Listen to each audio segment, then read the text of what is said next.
దేవుని శ్రేష్టమైన నామానికి మహిమ కలుగును గాక. హల్లెలూయా. Wish you happy new year. Same to you అన్నాను. థ్యాంక్ యూ అంటలేదు, సేమ్ టు యూ అంటలేదు, హ్యాపీ న్యూ ఇయర్ అంటలేదు. ఏమంటది? అలా మౌనం కూర్చున్నారండి. 31st నైట్ ఎంతో సంతోషంగా చక్కగా మరి చాలా ఉద్యోగంగా పాటలు పాడారు, ఆరాధన చేశారు, దేవుని నామాన్ని మహిమపరిచారు. కనుక నూతన సంవత్సరంలో మరింత నూతన బలము, నూతన ఉత్తేజము కలుగును గాక. హల్లెలూయా. ప్రభునందు ప్రియులారా, అందరూ బాగున్నారని నేను అనుకుంటున్నాను. అందరికీ నా తరపున, నా కుటుంబం తరపున నూతన సంవత్సర శుభాకాంక్షలు మనందరి సంఘ విశ్వాసులకు తెలియజేస్తూ ఉన్నాను. అయితే ఈ రాత్రికాల సమయంలో దేవుడు మనకు కొంత సమయాన్ని మనకి అనుగ్రహించాడు గనుక ఇలాంటి సమయాన్ని మనం పోగొట్టుకోకూడదు. ఏమంటే 2025వ సంవత్సరం చూడకుండా గతించిన వారు అనేక మంది లేరా? చాలామంది ఉన్నారు. గొప్పవారు, ఘనులు అనేక మంది గతించిపోయారు. కానీ నిన్ను నన్ను ప్రేమించి దేవుడు ఈ సమయాన్ని మనకిచ్చాడు. ఒక చిన్న పల్లవి చరణం పాడుకొని దేవుని మహిమపరుచుకున్న తర్వాత వాక్య భాగంలోకి వెళ్దాం. సమయము పోనీయక సిద్ధపడు మా సంఘమా, సమయము పోనీయక సిద్ధపడు మా సంఘమా, సిద్ధిలను నేను సిద్ధముగా చేసుకో, సిద్ధిలను నేను సిద్ధముగా చేసుకో, రాజు రానయ్యున్నాడు, వేగమే తీసుకెళ్తాడు, రాజు రానయ్యున్నాడు, వేగమే తీసుకెళ్తాడు, సమయము పోనీయక సిద్ధపడు మా సంగమా.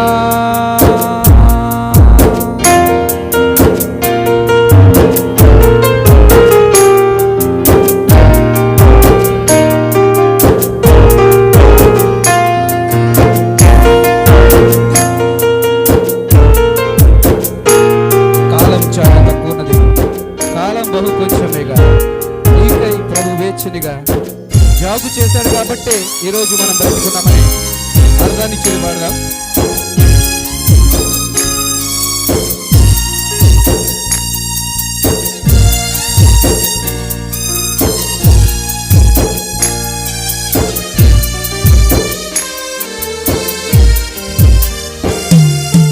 కాలం బహు కొంచెమేగా, నీకై ప్రభు వేచెనుగా, జాగు చేసేలేము నీకోసమే,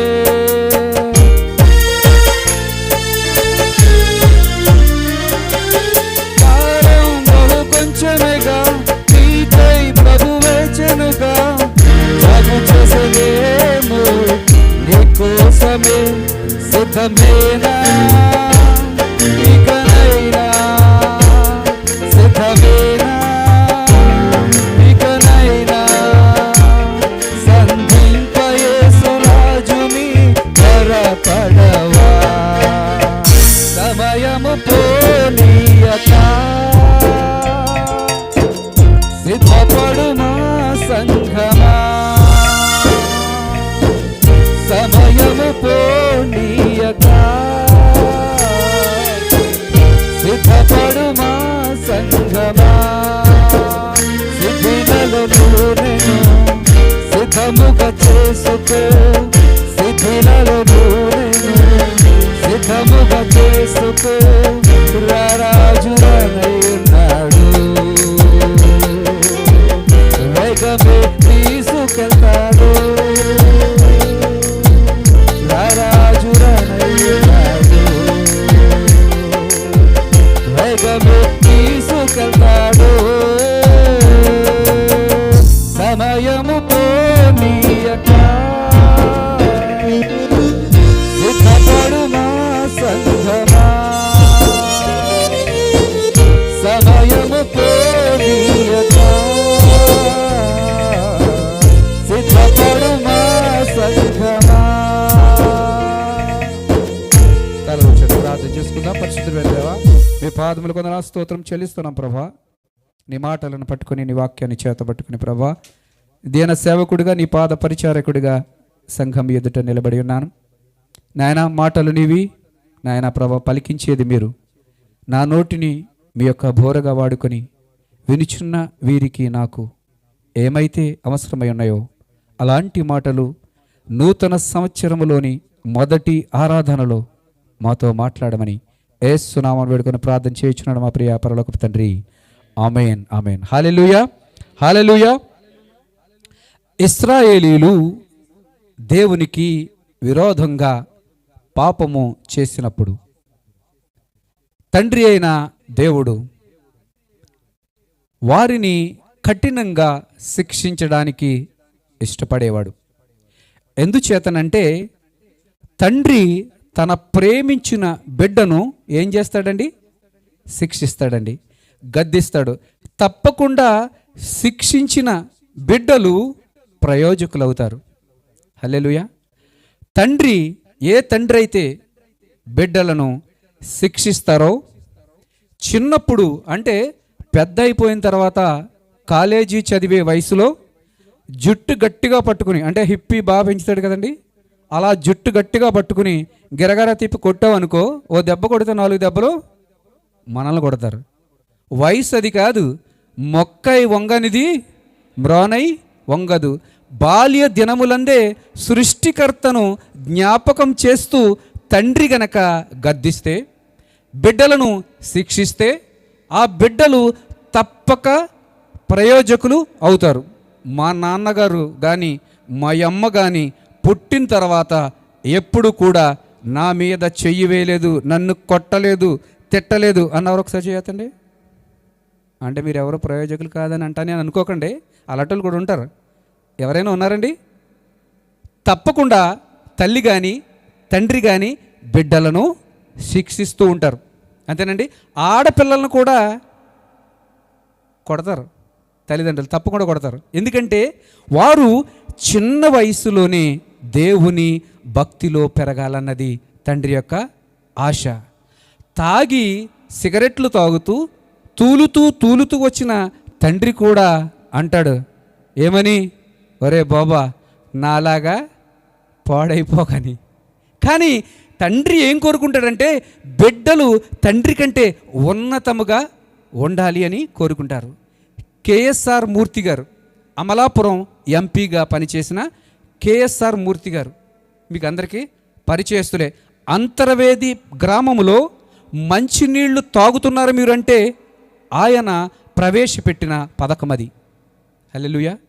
ఈరోజు అంతర్వేదికి మంచినీళ్ళు అందుతున్నాయంటే ఆ నీటి సదుపాయాన్ని ట్యాంక్ తవ్వించి ఓవర్ హెడ్ ట్యాంక్ పెట్టి దాన్ని అంతర్వేది గ్రామానికి, పల్లెపాలెం గ్రామానికి, చిన్న చిన్న గ్రామాలకు నీటి సదుపాయాన్ని అందించాలని ఆయన ఎంతగానో కృషి చేసిన వ్యక్తి.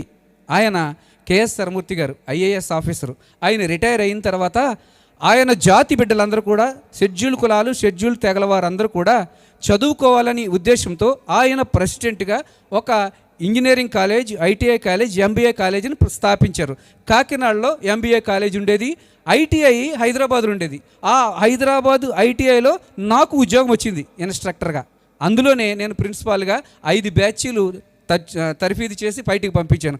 అప్పుడు ఆయన చెప్పిన మాట ఏంటో తెలుసా? బిడ్డలకి, పిల్లలందరినీ కూర్చోబెట్టి, ఒరేయ్, నా తండ్రి రాజుల దగ్గర పాలేరుతనము చేసి నన్ను చదివించాడు, నా తల్లి పిడకలమ్మి నన్ను చదివించింది.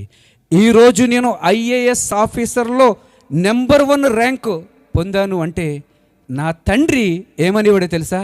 ఒరే బాబా, నేను తల దించుకొని మోతుబరులకు పాలేరుతనం చేస్తున్నానంటే నువ్వు గొప్పగా చదువుకోవాలని. హల్లెలూయా, హల్లెలూయా అని చెబుతూ ఆయన ఏం చెప్పాడంటే, ఆయన చదువుకునే రోజుల్లో చాలా బలంగా ఉంటాడండి. ఆయన బలంగా ఉంటారు. ఆయన ఆఫీసర్గా బ్రతికి ఉన్నారు, ఆయన బాగున్నారు ఆరోగ్యంగానే. అయితే ఆయన చెప్పిన మాట ఏంటంటే, మెస్కి వెళితే ఆయన 3 పూటలు మెస్ ఉంటుంది కదండి, 3 పూటలో ఆయన ఒక్క పూటకే డబ్బులు చెల్లించేవారు. ఆ ఒక్క పూటకి వెళితే ఇంకా సరిపెట్టవా నువ్వు అనివాడంట వెయిటర్ వచ్చి. అయినా కూడా సిగ్గుపడకుండా, ఎందుకంటే 3 పూట్ల తినడానికి ఆహారము లేదు, బిల్లు కట్టడానికి డబ్బు లేదు. కానీ ఆ చదువు ఎంత చేసిందంటే ఐఏఎస్ ఆఫీసర్ని చేసి అంబేద్కర్ సెంటినరీ ఐటీ అని గచ్చిబౌలిలో పెట్టారు. దాంట్లో నేను డిప్లొమా ఇంజనీరింగ్ పాస్ అయిన వెంటనే ఇంకా రిజల్ట్ రాకముందే ఇంటర్వ్యూకి వెళ్ళాను. దాంట్లో సెలెక్ట్ అయ్యాను. ఎందుకు సెలెక్ట్ అయ్యానంటే ఆయనకి ప్రాంతీయ అభిమానం. నువ్వు ఎక్కడి నుంచి వచ్చావురా అన్నాడు. నేను అన్నాను అమలాపురం కాన్స్టిట్యున్సీ నుంచి వచ్చాను అయ్యగారు అన్నాను. నా కాన్స్టిట్యున్సీ నుంచి కూడా వచ్చావు నువ్వు, ఈయన తీసుకోండి అన్నాడు అంతే. అప్పుడు అక్కడికి తీసుకెళ్తే నేను ఇంకా పాస్ అవ్వలేదు, నా రిజల్టే రాలేదు ఇంకా, కానీ ఉద్యోగం ఇచ్చారు. అయితే అయ్యా నేను నువ్వు పాస్ అవుతాను గ్యారెంటీ ఉందా అన్నాడు. అయ్యో పాస్ అవ్వడం అంటే 2 సంవత్సరాలు పాస్ అయ్యాను, నేను 3వ సంవత్సరం కూడా 4వ సంవత్సరం పాస్ అయిన తర్వాత మీకు నేను మనకి జీతం ఏమండి అన్నాను. కానీ నాకు ముందుగానే అపాయింట్మెంట్ ఇచ్చారు. ఇచ్చిన తర్వాత అదే ఐటీఐలో నేను దాంట్లో అంచెలంచెలుగా ఎదిగి ప్రిన్సిపాల్గా అయ్యి 5 బ్యాచ్లను తరపించేశాను. తర్వాత కాలంలో మన జాతీయులు తెలియందే ఉంది, తర్వాత కాలంలో షెడ్లు ఉన్నాయి అక్కడ మాకు మూసేసి ఉన్నది. అయితే ప్రియులరా, తండ్రి ఏం కోరుకుంటాడంటే బిడ్డలు తనకంటే ఉన్నతంగా ఉండాలని కోరుకుంటాడు.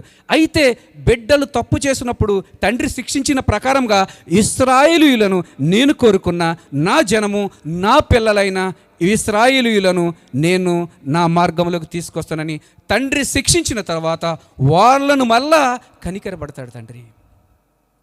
మా నాన్నగారు తుక్కు కింద కొట్టేసి, మా నాన్నగారు ఒక చెయ్యితో కొడితే మా నల్ల శరీరమైనా కానీ ఎంత లావుని దద్దులు వచ్చేయండి.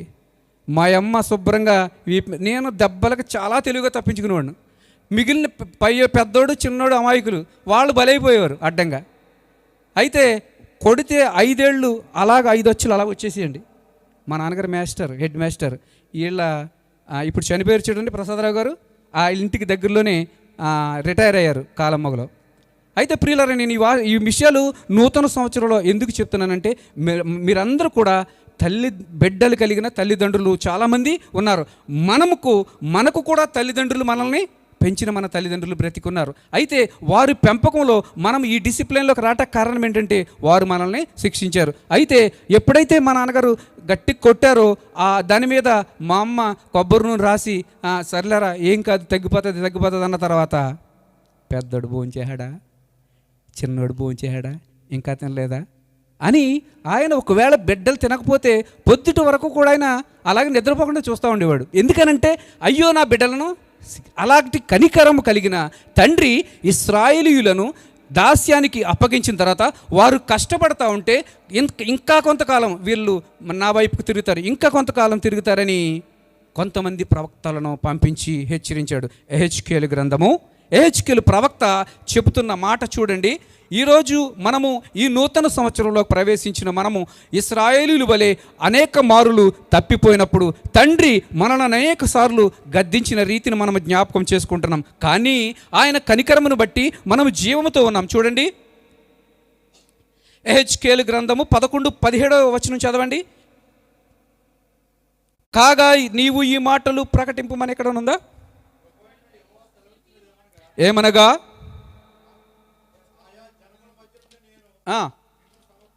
సమకూర్చి మీరు కాగా నీవు ఈ మాట ప్రకటింపుము, ప్రభువైన యెహోవా సెలవిచ్చున్నదేమనగా ఆయా జనముల మధ్య నుండి నేను మిమ్మును సమకూర్చి మీరు చెదరగొట్టబడిన దేశములో నుండి మిమ్మును రప్పించి ఇశ్రాయేలు దేశమును మీ వశము చేసేదను. వారు అక్కడికి వచ్చి అక్కడ తాముంచి ఉన్న విగ్రహములను తీసివేసి తాము చేసి ఉన్న హేయక్రియలు చేయుట మానుదురు. వారు నా కట్టడలను నా విధులను అనుసరించి గైకొనున్నట్లు నేను వారి శరీరములో నుండి రాతి గుండెను తీసివేసి వారికి మాంసపు గుండెను ఇచ్చి వారికి ఏక మనస్సు కలుగజేసి వారి యందు నూతన ఆత్మ పుట్టించును.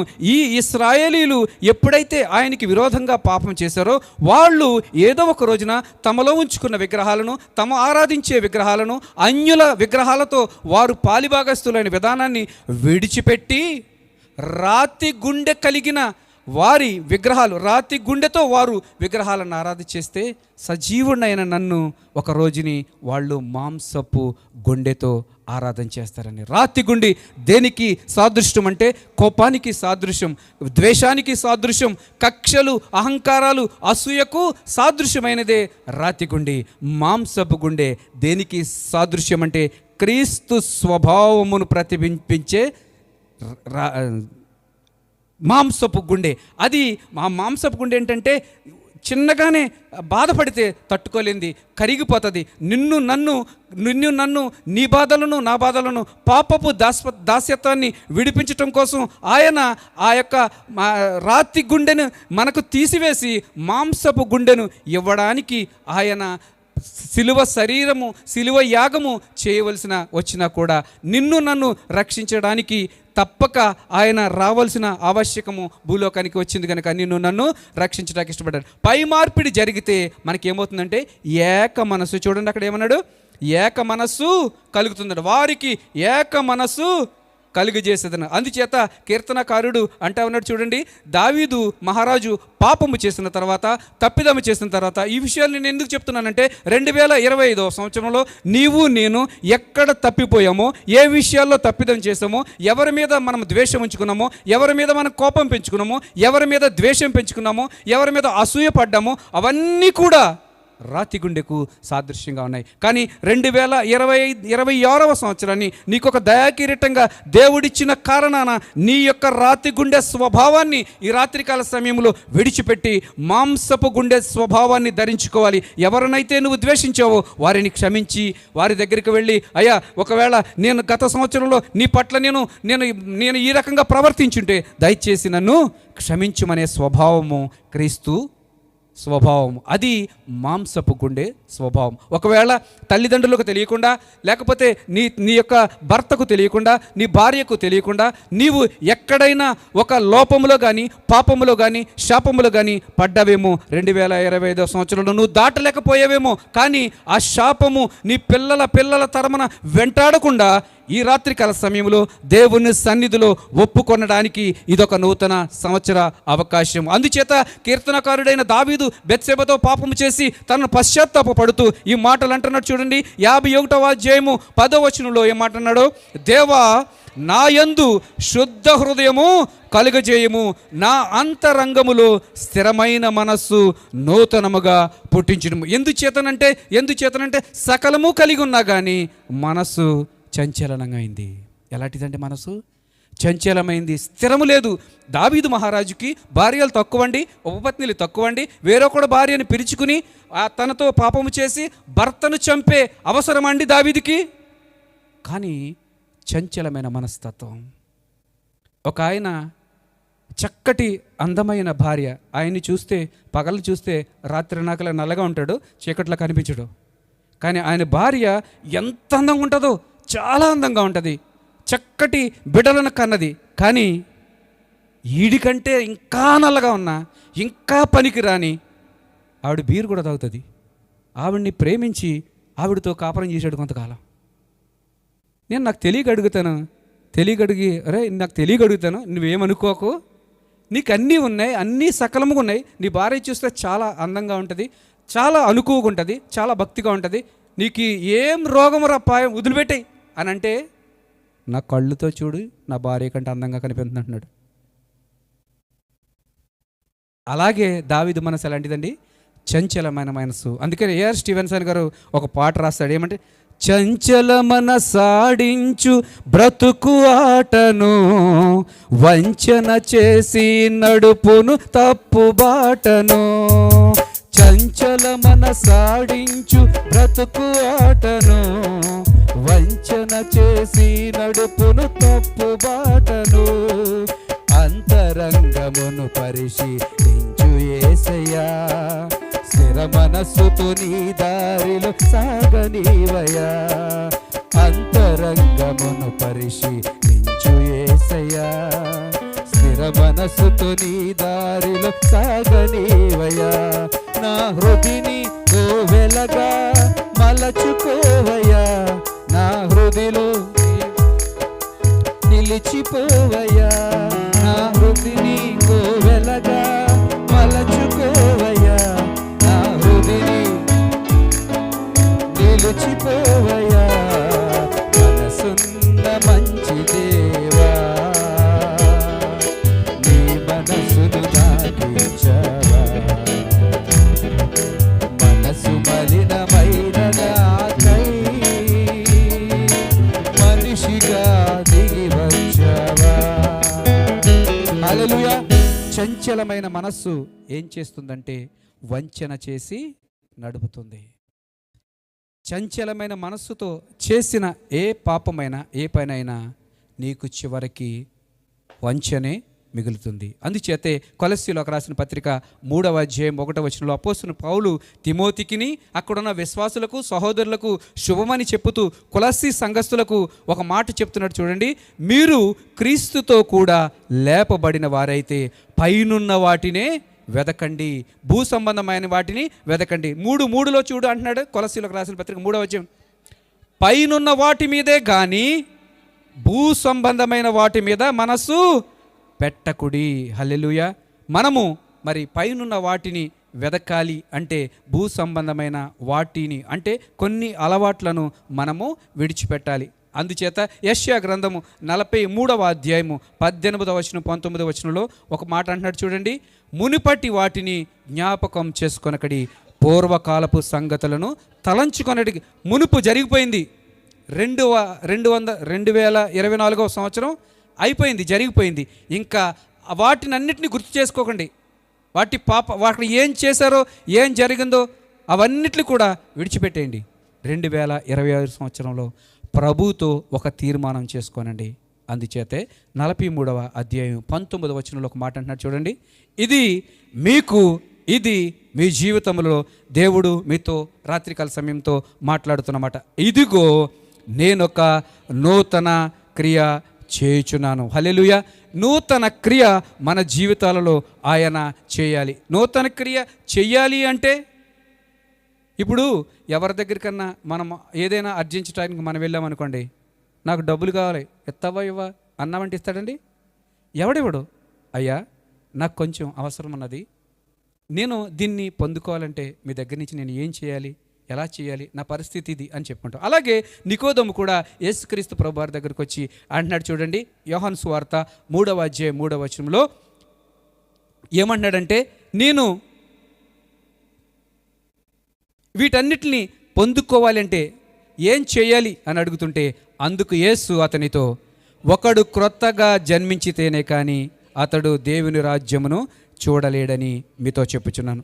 2025వ సంవత్సరం మీరు పాతబడిపోయారు, పాత సంవత్సరం అయిపోయింది. కానీ ఈ యొక్క 2026వ సంవత్సరంలో నూతన జన్మ అనుభవం రావాలి. ఎందుచేతనంటే పాత సంవత్సరంలో ఇవి ఇంకా మనకు జీవితంలో అట్లాంటి తప్పిదాలు రిపీటు కాకుండా నూతన సంవత్సరంలో ఒక తీర్మానం తీసుకోవాలి. నేను ప్రతి సంవత్సరం నేను ఇంచుమించు ఇంటర్మీడియట్ 16-17 సంవత్సరాల వయసు నుంచి నాకు ఒక అలవాటు ఉంది. ఏంటంటేనండి, ఏ అలవాటు ఉందంటే 31వ తారీఖు వస్తుంది అనిపించుకుని 30వ తారీఖుని మిమ్మల్ని చేయమని నేను అంటలేదు, 30వ తారీఖుని నేను ఒక పేపర్ తీసుకుని కొన్ని పాయింట్లు రాసుకుంటాను. ఈ సంవత్సరం ఏం చేయలేకపోయాను, దేనిని నేను అధిగమించలేకపోయాను, వచ్చే సంవత్సరం దానిని చేయకుండా ఉండాలి అని. అలాంటి నా కొన్ని బలహీనతలు నన్ను చెప్పమంటారా? కొన్ని అంటే మీకు కూడా ఉంటాయి. అంటే నేను ఎలా అంటే జనరల్గా ఎవరైనా ఆహారం పెట్టినప్పుడు అలవాటు ఏంటంటే, అంటే వేడివేడిగా ఏదైనా పెట్టినప్పుడు వెంటనే చేయి పెట్టి తినేయటం అలవాటు ఉండేది. అది 2024వ సంవత్సరంలో ఇంచుమించు 36 సార్లు ప్రార్థన చేసుకోకుండా ఆహారం తిన్నాను. సేవకుడిగా ఒప్పుకుంటున్నాను. అయితే ప్రభువా, ఇక్కడ నుండి నా బలహీనతను నేను విడిచిపెడుతున్నాను. ఎప్పుడు ఆహారం మీద చేయి వేయాలన్నా మిమ్మల్ని స్తుతించిన తర్వాతే ఆహారం తింటాను. తర్వాత ఎక్కడికన్నా ప్రయాణమై కారు డ్రైవ్ చేయాలనుకోండి, గబగబా తాళం తీసుకుని పరిగెట్టుకెళ్ళిపోయి తాళం ఓపెన్ చేసి వెళ్ళిపోవటమే అలవాటు ఇది. కానీ కాదు, యెహోవా నీ రాకపోకలు యందు నీకు క్షేమమునివ్వాలంటే ఆయనను జ్ఞాపకం చేసుకుని ప్రార్థన చేసుకుని వెళ్ళటం అలవాటు. నేను ఇంచుమించు చాలాసార్లు లెక్క పెట్టుకోలేదు, కానీ చాలాసార్లు అలా జరిగింది. ప్రభువా, నేను 2026వ సంవత్సరంలో తప్పకుండా ఆ పని నేను చేస్తాను. తర్వాత దూర ప్రయాణం చేసినప్పుడు దూర ప్రయాణం వెళ్ళేటప్పుడు ప్రార్థన చేసుకుని వెళ్ళి తిరిగి వచ్చిన తర్వాత అమ్మాయి చేరిపోయాను అనుకునేవాడిని. కానీ ఎప్పుడు కృతజ్ఞతలు చెప్పడం 2024 సంవత్సరంలో అలవాటు లేదు, చాలామందికి లేదు. యెరూషలేం వెళ్ళినప్పుడు ప్రార్థన చేసుకుంటాం కదా, అక్కడికి చేరిన తర్వాత మనం ఎప్పుడైనా ప్రార్థన చేసుకున్నామా? ప్రభువా క్షేమంగా చేర్చావు, సమయానికి చేర్చావని. చేర్చుకునే తక్కువ.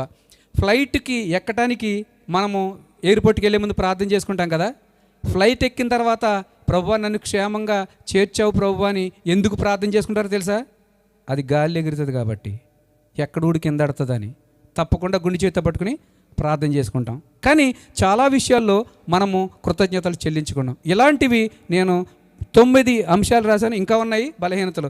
అవన్నీ రాసుకుని ప్రభువా ఈ సంవత్సరం నుంచి నేను ప్రాక్టీస్ చేస్తాను. అంటే ముమ్మారు ప్రార్థన చేయటం ఒక్కొక్కసారి మర్చిపోయిన పరిస్థితులు ఉన్నాయి. అంటే 2 సార్లే ప్రార్థన చేసి మళ్ళీ సమయం లేకపోతే బద్ధకంతో అలాగా నిద్రపోయిన రోజులు ఉన్నాయి. లేదు, తప్పకుండా నేను 3 సార్లు ఆహారం తిన్నాను కనుక 3 సార్లు మిమ్మల్ని స్తుతిస్తాను 2026 సంవత్సరంలో అని ఒక తీర్మానం చేసుకున్నాను. హల్లెలూయా, హల్లెలూయా.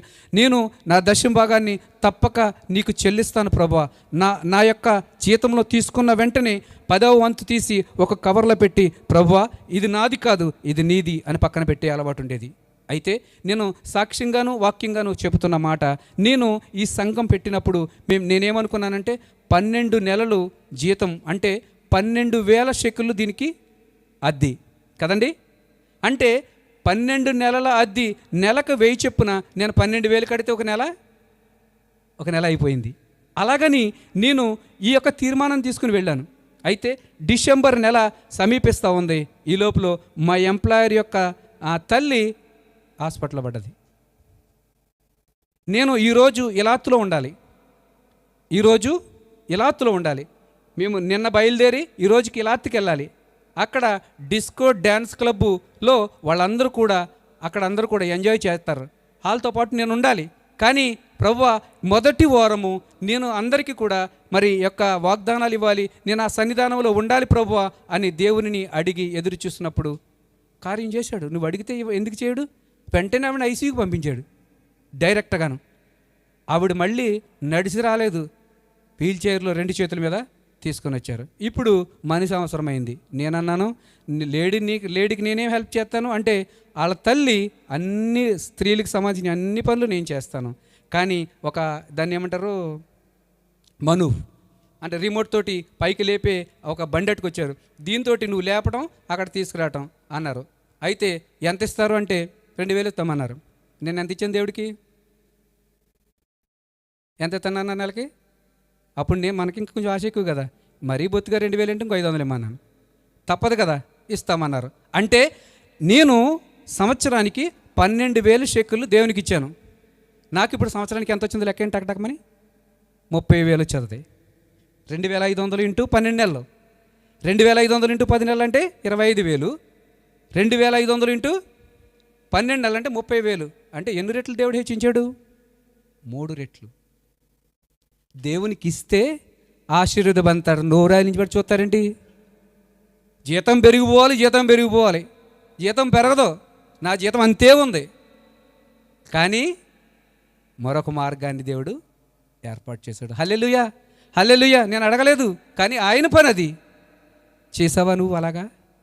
నీ జీతం పట్టుకొచ్చిన వెంటనే ప్రభువా ఇదిగో ఈ భాగం నీది, ఇది నాది, నా పిల్లలది, నా కోసం 90%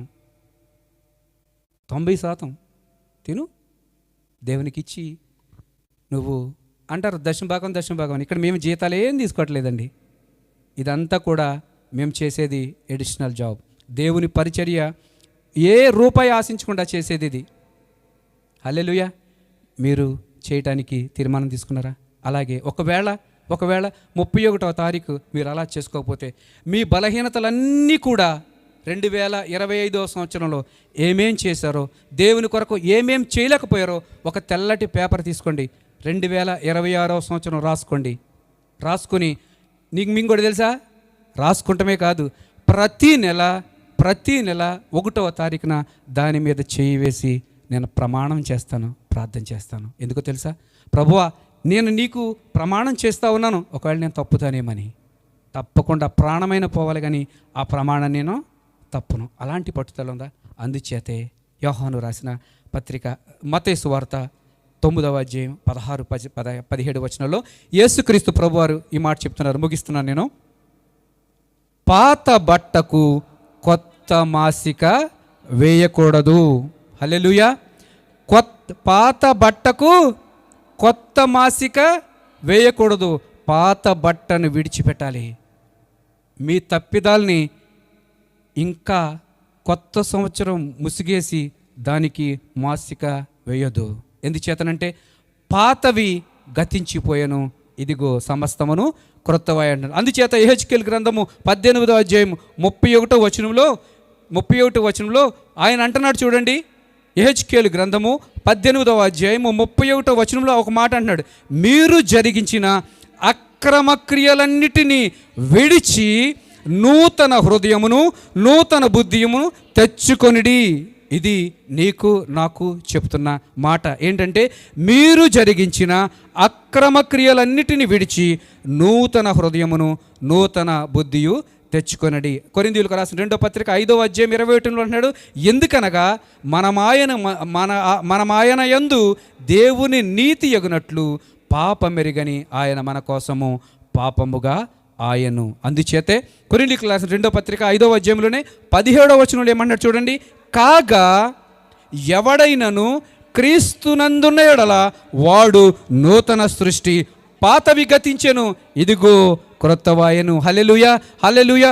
పాతవి గతించెను, ఇదిగో సమస్తమును క్రొత్తవాయను. ఈ సంవత్సరం మీకిచ్చిన వాగ్దానములలో దేవుడు మీకిచ్చే వాగ్దానం ఏంటంటే, పాతవి గతించెను, సమస్తమును కొత్తవాయను. అయితే దేవుని మందిరమునకు దేవుడు ఏమి యొక్క వాగ్దానం ఇస్తాడని 5 రోజులు కనిపెట్టి ఈయన జేమ్స్ గారు ప్రతిరోజు ఫోన్ చేసి పాస్టర్ గారు వాక్యం అన్నాడు. పాస్టర్ గారు వాక్యం అంటే కుదరదు. నా సొంతంగా బైబిల్ తీసి లాటరీ వేసే వాక్యం కాదు. నేను 5 రోజులు కనిపెట్టి, ప్రభువా నా యొక్క మందిరము కొరకు మీరిచ్చే వాగ్దానం ఏంటి అని అడిగితే 1వ రోజు సమాధానం లేదు, 2వ రోజు సమాధానం లేదు, 3వ రోజు సమాధానం లేదు, 4వ రోజు ఒక మొక్క దొరికింది సమాధానం. ప్రభువా ఇలాగా చెప్తే నాకు అర్థం కాదు, పూర్తిగా నాతో మాట్లాడితే కానీ నాకు ఈ యొక్క మాటను పట్టుకొని నేను చేయలేనంటే ప్రభువు మాట్లాడిన మాట, నేను ఈ మందిరమును మహిమతో నింపుదును. హల్లెలూయా. బిగ్గరగా చప్పట్లు కొట్టండి, దేవుని మహిమపరచండి. నేను ఈ మందిరమును మహిమతో నింపుదును, ఇదే సైన్యములకు అధిపతియగు యెహోవా వాక్కు. హగ్గై గ్రంథము 2వ అధ్యాయం 7వ వచనంతో నాతో మాట్లాడినప్పుడు, ప్రభువా ఈ యొక్క మందిరమును నీవు మహిమతో నింపితే ఆ మహిమలో మేమందరము కూడా సంతోషముగా ఉంటాం ప్రభువా. ఆ మహిమలో నేను, నీవు, నీ కుటుంబం, నా కుటుంబం ఆయన మహిమలో ఉంటే నీకు అక్కరే రాదు. ఆయన మహిమ కనుక నీపైన ఉంటే నీకు వ్యాధి వచ్చినా కూడా దానిని జయించే శక్తి ఆయన ఇస్తాడు. ఒక ఆర్థికమైన సమస్య వచ్చినా కూడా ఆయన మహిమ, ఆయన ప్రభావం మనపై ఉంటే మనకు ఏ అక్కర ఉండదు. ఆయనే మనతో ఉంటే ఏ యొక్క లోటు ఉండదు. 2026వ సంవత్సరంలో నూతన హృదయముతో రాతి గుండెను మీ నుంచి తీసివేసి మాంసపు గుండెను ఆయన మీకు అనుగ్రహించునుగాక. తలలు వంచండి, ప్రార్థన చేసుకుందాం. పరిశుద్ధుడైన దేవ, మీ పాదములు కొందనాలు స్తోత్రం చెల్లిస్తున్నాం ప్రభువా. ఇంతవరకు మీరు మాతో మాట్లాడారు. అవును ప్రభువా, అనేక సార్లు మానవులుగా అనేక విషయాల్లో దేవుని సేవకులమైన కూడా, సంఘ పెద్దలమైన కూడా, విశ్వాసులమనుకుని చెప్పుకునే వారమైనా కూడా అనేక సార్లు తప్పిపోయి ఉంటాము. కానీ వాటన్నిటిని కూడా మీ పాదముల చెంత ఒప్పుకొని దానిని విడిచిపెడతా ఉన్నాం. 2026వ సంవత్సరం జనవరి నెల 2వ తారీఖున ప్రభువా మీరు మాతో మాట్లాడారు.